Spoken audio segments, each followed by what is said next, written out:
Picture this. Bruce Lee steps into the cage.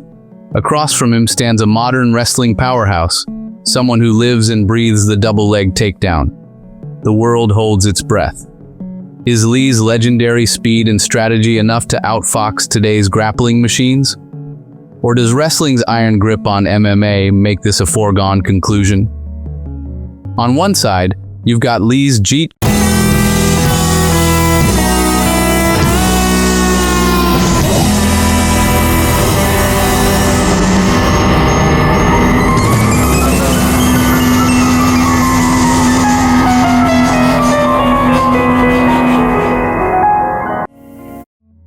Kune Do, built on economy of motion and the science of interception. On the other, a wrestler trained from youth, drilled to drive for the hips and grind a man down. Can a philosopher warrior like Lee, with no formal wrestling pedigree, truly have an answer for an opponent who shoots like a rocket? Let's dive into the details. Wrestling is the backbone of modern MMA. The double-leg takedown changes every fight it touches. It doesn't just put an opponent on the ground, it lets a fighter dictate where the battle happens. Whoever controls the takedown controls the terms of engagement. Pressure is the wrestler's secret weapon. They push and pull, feint and prod, always threatening the shot. This forces their opponent to react. To defend a takedown, you must lower your hips and square up, sacrificing mobility. The wrestler keeps the initiative. He hunts, you hide. Once on the ground, the wrestler's control is suffocating. Short punches, grinding shoulders, and non-stop movement drain the gas tank and break the will. Wrestling's real power isn't just physical, it's mental. The threat of the takedown shapes every exchange. Champions like Khabib Nurmagomedov, Daniel Cormier, and Henry Cejudo used wrestling to rule. Their takedowns force strikers into survival mode. Even brilliant strikers struggle to find space, timing, or confidence. Against this kind of pressure, the margin for error is razor thin. For all its dominance, wrestling has a crack in its armor.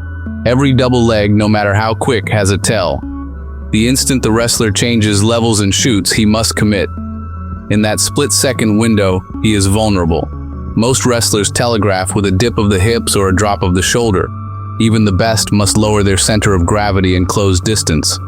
This is the moment of risk. If the striker can spot the entry, he can intercept or sidestep. But timing is everything. Wrestlers use feints and pressure to disguise intent. As they drive in, their posture changes. The eyes go down, the back rounds, and the hands reach for the legs. If the striker can read these signals, he has a narrow window to act. Strikers often freeze, back up, or throw desperate knees. Few stay calm enough, fewer still have the timing to punish the entry. This is where Bruce Lee's philosophy becomes so interesting. Jeet Kune Do is built on one word: interception. Bruce Lee believed the best defense was to attack the attack.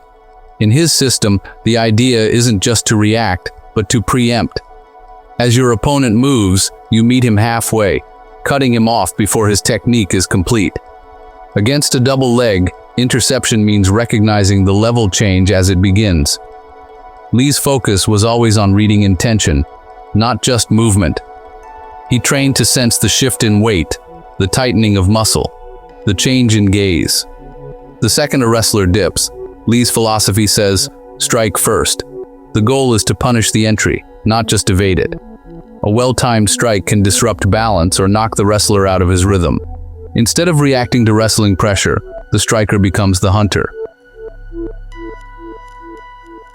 Let's get specific. What tools does Lee have against the double leg? The first is the side kick. Fast, powerful, and direct. It shoots straight into the wrestler's midsection or hip. If timed as the wrestler steps in, it can stop the shot dead or stagger him backward. Next is the lead punch. Jeet Kune Do's lead hand is famous for its speed. Lee drilled the non-telegraphed punch so it could land in the blink of an eye. Thrown as the wrestler dips, it targets the face or collarbone. It's not just about power, it's about disrupting the opponent's plan. The jab is another key. A stiff, sharp jab can keep the wrestler's head at bay and punish lazy entries. Used right, it creates doubt in the wrestler's mind and makes him hesitate before shooting. These weapons demand perfect timing. Throw too soon, and the wrestler will catch the leg or parry the punch. Too late, and you're already on your back. Lee's philosophy is about finding that Goldilocks moment, when the attack is just beginning and the window is open. Wrestlers fight from a crouch, wide, low, and loaded for the shot. This makes them hard to knock over, but it also limits their mobility. They become rooted, moving forward in straight lines, always searching for the legs. Bruce Lee took the opposite approach. His stance was upright, light on the feet, and alive with motion. He could spring in any direction, forward, back, or side to side. This vertical posture offers clear vision and quick reactions. It's harder for a wrestler to predict which way Lee will move. The stance war is about who controls the range and rhythm. The wrestler wants to close distance and get underneath. Lee wants to bait the shot, then vanish or strike. If Lee can make the wrestler reach, he exposes that moment of entry. But an upright stance is risky. Wait too long, and the wrestler can get underneath and finish the takedown. The key is to blend movement and interception, never staying in one place, never giving the wrestler a clear target. Lateral movement is the great equalizer. Few things disrupt a wrestler's shot more than a sudden step to the side. Wrestlers thrive on straight lines. Bruce Lee was obsessed with angles.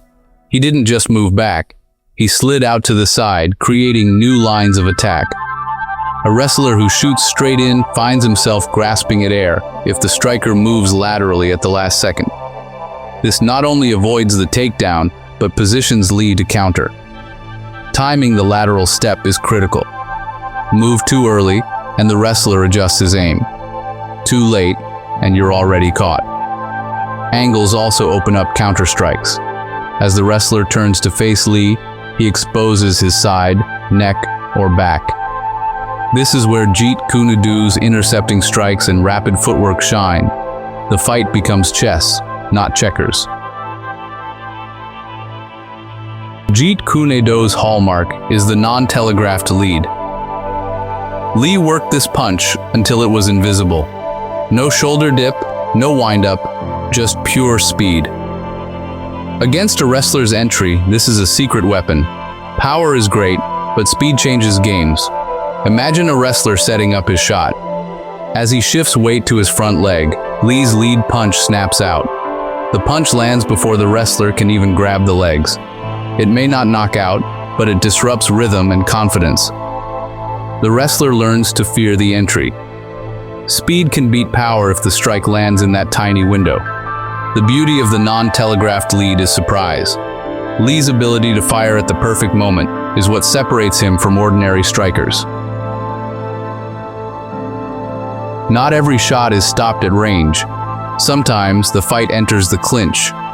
Here, wrestlers love to grab, squeeze, and grind their way to dominant positions. Most strikers struggle here. They're stiff, unbalanced, or just out-muscled. Bruce Lee saw things differently. He trained sensitivity, feeling the opponent's pressure and adjusting in real time. This is about micro-movements. A shift of the hip, a drop of the elbow, a twist of the wrist. These tiny actions can break grips or create space. Hand trapping is another weapon. Slap, pull, and redirect the wrestler's hands, breaking control before it's established. Sensitivity training makes it possible to feel attacks before they fully develop. Angles in the clinch matter too. Lee used pivots and small steps to change the line of force. He becomes a moving target, hard to hold, hard to pin. Now imagine Bruce Lee with today's sports science. Nutrition, conditioning, biomechanics, these tools could make his ideas even sharper. Modern training methods would give Lee the strength and endurance to match any wrestler. Data analysis would help Lee study wrestling habits frame by frame. He could design drills to exploit the smallest tells in the level change. Strength training would let Lee resist the grind in the clinch and scramble back to his feet. He could combine the best of Eastern philosophy with the best of Western sports technology. With these tools, Lee's game would evolve. So, could Bruce Lee outsmart the modern wrestler? The answer isn't simple. Wrestling dominates because it forces fighters to play defense. But Lee's genius was never just about defending. It was about disruption, breaking rhythm, attacking the attack, and forcing the wrestler to hesitate. By punishing the entry, using lateral movement, and firing non-telegraphed leads, Lee could make the wrestler's job much harder. His clinch skills and sensitivity would help him survive the grind and escape bad spots. With modern training, his chances only increase. But wrestling's pressure is relentless. If Lee makes one mistake, he could still end up on his back, fighting to stand. The difference is, Lee's approach offers hope, not just for survival, but for turning the tables. If Lee's interception philosophy works, wrestling's dominance could be challenged. The answer lies not in defense, but in early, intelligent disruption.